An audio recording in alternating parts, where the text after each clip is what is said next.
nilinaw ng MMDA na pwedeng hindi dumaan sa motorcycle lane ang mga motorsiklong 400cc pataas.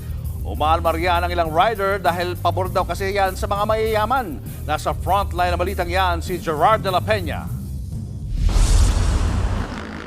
Dahil ayaw mahuli sa NCAP, sumusunod daw talaga sa motorcycle lane sa Commonwealth Avenue ang rider na si Tio.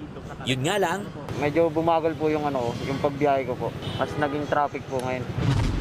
nitong weekend, nilinaw ng MMDA na ang motorsiklong may engine displacement na 400cc pataas ay hindi obligadong gumamit ng motorcycle lane alinsunod sa international standards. Pero unfair naman daw yata yan para sa tulad ni Tio na 125cc lang ang motor. Pares lang naman po motor, dapat po isang pa rin. Pares 2 wheels pa rin naman po dapat sa motorcycle lane pa rin po. Parang lugi kami, ganun. Sabi pa ng iba, parang malaya po kasi parang sila lang pwede, parang pang mayaman lang po. depensa ng MMDA.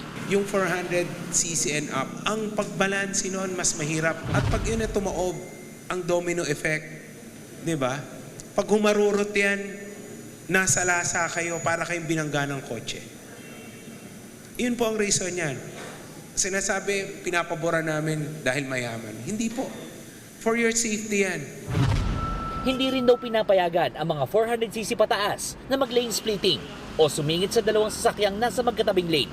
Ayon naman sa MMDA, sa higit 8,000 nakitaan ng violation mula nang ipatupad ito noong May 26. Mahigit 4,000 lang daw ang masasabing may violation talaga matapos i-verify ng mga tauhan ng MMDA ang mga CCTV footage.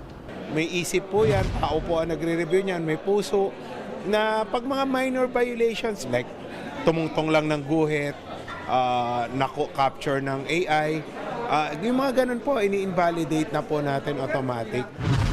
Naipadala na raw ang notices of violation.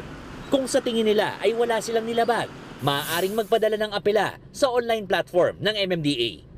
Nagbabalita mula sa Frontline, Gerard de la Peña, News 5. Mga kapatid, Julius Babaw po. Iba na ang may alam at may pakialam sa panahon ngayon.